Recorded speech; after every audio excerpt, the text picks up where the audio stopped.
तेजस्वी यादव जी और उनके पिताजी दोनों जो तेजस्वी यादव जी जो विधानसभा में बोल रहे थे और आज तेजस्वी यादव के पिताजी श्री लालू प्रसाद यादव जी ने जो कहा, वो एक आहत आशिक जब कोई ये गाना वो गाता है ना कि जब कोई तुम्हारा हृदय तोड़ दे तब तुम मेरे पास आना प्रिय, मेरा दर खुला ही रहेगा। यही ये लोग आहत आशिक वाला गाना गा रहे हैं। लेकिन अब तय मानिए नीतीश जी पूरे सोच समझ के आए हैं और उन्होंने खुद कहा है कि जब ये सरकार में आरजेडी के लोग आए थे तो ये भ्रष्टाचार शुरू कर दिए थे और उनकी फाइलें खुलनी शुरू हो गई हैं। तो अब ये बरगलाने के लिए अपने आप को खुश करने के लिए जो ये बयानबाजी ये लोग कर लें। और मैं आरजेडी कांग्रेस में एक कहानी मुझे याद आ रही थी कि एक दफा एक छोटा लाइट नोट में बोलता हूं मैं, एक दफा मिर्जा गाली पर अब मस्त होकर उनकी मस्ती है सड़क पर टहल रहे थे तो अंग्रेज ने उन्हें पकड़ लिया, पूछा भाई कौन से धर्म के हो तुम? उन्होंने कहा कि मैं आधा मुसलमान हूं। कहा मतलब? कहा शराब पीता हूं, सुअर का गोश्त नहीं खाता। वही हाल है आरजेडी और कांग्रेस का। ये धर्मनिरपेक्षता की आड़ में धर्मनिरपेक्षता के नाम पर सूडो सेक्युलरिज्म फैलाने वाले लोग, इनको अब देश की जनता पहचान चुकी है, इसलिए हर जगह से नकारे जा रहे हैं और इनके नेता स्वयं इनको छोड़ छोड़ के आ रहे हैं। इनको लग रहा है कि भाजपा इनको तोड़ रही है, भाजपा नहीं तोड़ रही है, इनके नेता स्वयं टूट टूट के आ रहे हैं क्योंकि भविष्य उनको यही दिख रहा है। लेकिन यूसीसी देश का कानून है, जो देश में लागू होगा तो देश के हर राज्य में लागू होगा। अभी कुछ राज्यों में लागू, लेकिन यूसीसी से पहले सीएए इस लोकसभा चुनाव के पहले इस पूरे देश में लागू होगा, ये तय मान लीजिए। सीएए लागू होगा, चाहे वो बिहार हो, चाहे आंध्र प्रदेश हो, चाहे पंजाब हो। सीएए लोकसभा के पहले आएगा, यूसीसी उसके बाद की प्रक्रिया जब आएगी तब देखी जाएगी। इसके लिए हमारे नेतृत्व है, तय करेंगे। ऐसा करके राजद के लोग, कांग्रेस के लोग नीतीश कुमार जी के, बिहार के माननीय मुख्यमंत्री जी का अपमान करना चाह रहे हैं। सिर्फ और सिर्फ अपमान करना और उनको हंसी का पात्र बनाना इनकी मंशा है। ऐसा कुछ नहीं है। मुख्यमंत्री जी ने बड़ी मजबूती के साथ विधानसभा में और विधानसभा के बाहर भी कहा है।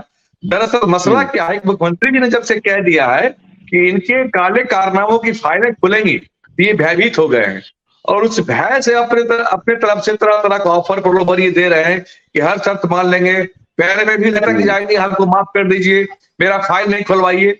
दरअसल कहना वो ये चाह रहे हैं कि आपकी हर शर्त को हम मान लेंगे, पांव में भी लटक जाएंगे, आप मेरा फाइल नहीं खुलवाइए। चूंकि उनको भय है कि काले कारनामों का जो 17 महीनों में किया उन्होंने, भ्रष्टाचार किया, उसका पर्दाफाश न हो जाए। इस भय से तेजस्वी जी बयान दे रहे हैं कि हम आपकी सारी शर्तों को मानेंगे, पांव में लटकेंगे। जी, 2-3 पॉइंट्स मुझे रखने हैं। एक तो मैं इनकी अंतिम बात से सहमत हूँ कि हम लोगों का जो अपना आकलन था एज ए बीजेपी पार्टी कि 39% वोट हमको आ रहे थे, नीतीश जी के आने से 15% वोट वो हमारा बढ़ गया। इस स्वीकार करने में हमें कहीं कोई आपत्ति नहीं। 54% वोट हो गया, बाकी 10% हमारे एनडीए के जो और साथी हैं उनके कारण से कुल 64% वोट के हकदार आज की तारीख में बिहार में हम हैं और इतने वोट हम प्राप्त करेंगे। नंबर 1 बात।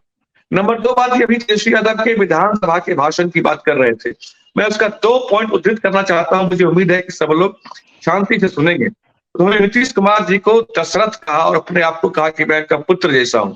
या राम ने कभी दशरथ को नाको चने नहीं चबाया था, राम ने कभी दशरथ को ये धमकी नहीं दी थी कि अब खेला होगा।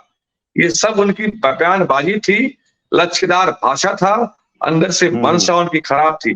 दूसरा बात, मैं एक और महत्वपूर्ण बात कहता हूं, उन्होंने विधानसभा के अंदर कितना बड़ा झूठ बोला कि मैं बाहर से समर्थन देना चाह रहा था। नीतीश जी ने मुझ पर दबाव बनाया, रिक्वेस्ट किया, दबाव बनाया कि नहीं सरकार में शामिल हो, कोई मेरी इस बात को नहीं काट सकते। और तब जाकर मैं सरकार में शामिल हुआ। तेजस्वी जी का बयान था। इससे बड़ा झूठ और फरेब क्या हो सकता है? तेजस्वी जी आप इतने कमजोर हैं कि आप पे कोई दबाव बनाया और आप दबाव में आ गए, तो आपसे बेहतर बिहार की कम्युनिस्ट पार्टी है जो 16 विधायकों के साथ बाहर समर्थन दे रही थी। आप बाहर भी झूठ बोलते हैं, आप विधानसभा में भी झूठ बोलते हैं। झूठ बोलना, अपराध करना, भ्रष्टाचार करना, ये राजद की जीवन में है। हमारा गठबंधन नीतीश कुमार जी के साथ जब भी रहा, नीति, कार्यक्रमों और सिद्धांतों के आधार पर रहा। बिहार डेवलपमेंट उसका एजेंडा रहा। अभी देखिए क्या आरजेडी के विधायक प्रवक्ता जो है बैठे हुए हैं, वो क्या कह रहे थे, उनका जरा समझिए उनकी बात को कि उनका एजेंडा क्या था। उनका एजेंडा था कि मोदी जी को हराना है। अरे भाई, इतना बड़ा एजेंडा, पॉलिटिकल एजेंडा होता है क्या? आप विधायक हैं, आपको इतना भी नहीं पता इसलिए तो देश की जनता आपको रोज नकार रही है, रोज आपका अलायंस टूटता जा रहा है। आप कोई डेवलपमेंट रोड मैप दिखाते, कुछ और बात करते तो लोगों को समझ में भी आती। आपका तो हम लोग तो शुरू से यही कह रहे हैं कि इनका एजेंडा मात्र ही है कि मोदी जी को हटाओ। अरे क्यों हटाओ भाई मोदी जी को?